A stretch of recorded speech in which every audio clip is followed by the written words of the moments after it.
komplit pelawak utawa bintang tamu tasih wonten. Tenang lah.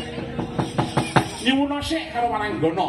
Oh iya, iki mergone iki wektune iki piye carane iso ngeduk pengrawit ya hebat. Nah iki saka Among Rasa. Sing dipimpin dening Mas Daru Kartika Aji. Sing asta Bonang putrane Butani sing pinggil dhewe nika. Saking dhisik ibune iki mau kerep prihatin. Cegah garek lawan bulan dadi anak ya sing pinter tenan ngerbapane ya apik, genderane apik, kendangane apik, mancing ya apik. Lemblok ya ora anak iki ora. Nuwun karo anakku lanang iki sing nggone iki Mas Alfian. Mas Renaldi. Waduh. Nah, Mas Renaldi ya. Iki kuliah ning isi Surakarta iki ya putra grobogan ning pedalangan lho. Bakale grobogan iki melahirkan dalang-dalang muda sing hebat-hebat. Nah. Saiki dalang iki mau akeh apik kabeh. Ya mung harapanku iki mung siji. Nek wis becik apa-apa sareng apik, budidaya piye carane payu. Tur aja ngrusak wayang. Cek kuwi rasa-rasa dimbuk lan dimbuk kuwi nek sing ngurusi dhewe. Aku ya ora anu kok ora komen ning nggon TikTok ya ora, maliman sangkemku lho. Ngurusi wong ngono kuwi nggo apa? Wis kono sing ning kawogan kuwi mau do ingang pareng ngurusi iki mau para here-here kuwi ya awake dhewe wis trimo ning omah wae, wedangan teh kental cekel dipersi jeruk, gulane gula batu, ning gawe Mbah Maipi ya. Wis semengko ra men. Aye. Lah iya, dipun nyuwun karo Bu Putri Andarsari. Nanti kuwi iki tresno karo aku lare batin iki tresnone ning wong tuwa ngono lho. Jak ngono sedika dawuh. Awan bengi oke. Pak Purba ngasta, Pak Purbasmana ngasta. Mbak Latin niku sindhanipun Pak Purbasmana. Kanggo Pak Purba ngastana barengan kali kula dadi Pak Kantuk mawon. Cek 75 ya. Senengane Pak Purba mirsani lho iki ya. Mbok yo ben kae pepundhenku siji kae wis anu kok wis piye ya wis pirsa nek dhewe iki mau gak pero dadi ya.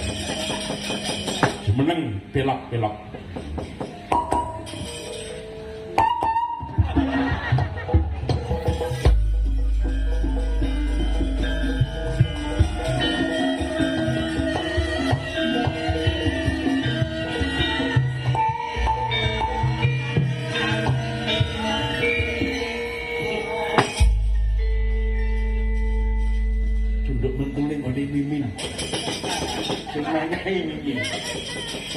Tondo tresno. Tondo tresno.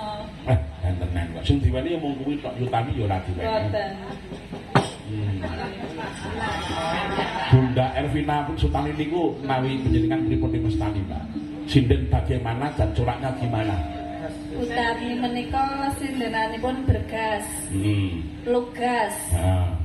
Jelas.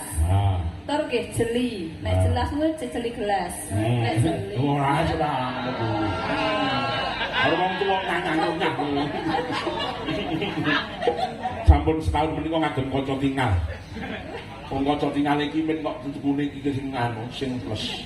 Ya malah jur gerayah-gerayah ngene iki. Kersane kados Mbak Endah Laras. Ayo, tabung ijo kuwi. Matur nuwun sanget iki mau karo Titis nu ya pangling. Sapa to iki? Titis. Ya ampun. Sing endi ta? Muni ya ampun mesti sing endi. Ngaturaken lagunipun inggih menika karyanipun anak kula lanang. Nggih. Mas Drwindra Widatama, Dampar Kalbu.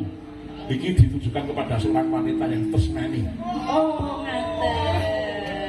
Menengan lho, Reng, menengan lho. Ya ngerti. Oh iya. Ya mangga Dampar Kalbu. Bar iki terus Mas Gareng karo Mbak Latin jumeneng.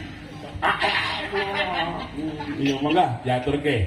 Awas, ya garapane Mas Rangga Prihantana. Lah iki gamelane sing garap utawa arang semene sing garap Mas Rangga. Aja nyepaleke yang ngono kuwi. Gareng iki paleke. Wong nyamang rupane. Bagus ngopi kali ngomong kok kowe. Oh kalian Dek Vito Fernanda. Kali Vito Fernanda. Dampar Kalbu niku. Menika Pak Lurah Padas Kedung Jati Mas Pujirianto nggih rawuh. Nek kan ya. Ning ndi? Waduh. Ora kok pasangan aku. Iki dulurku lanang sik jenenge SMKI. Gitu. Aku Japri, Dik. Nomorku bal kobong. Ya konangan.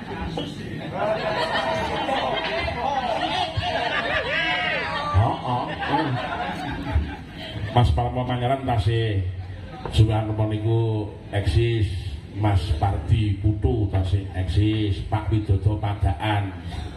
Matur nuwun sangat sukses selalu nggih. Pak saking Pak Soeharto Chandra Birawa. Matur nuwun sangat. Dan Pak Ditantun Pak Enanda saking Peleman Gumolong nggih matur nuwun sangat. Modine suka. Enten Mbak Tatin Mas Gaung nggih mung genah nopo ya. Ya mangga diaturke. Mangga dadas ya.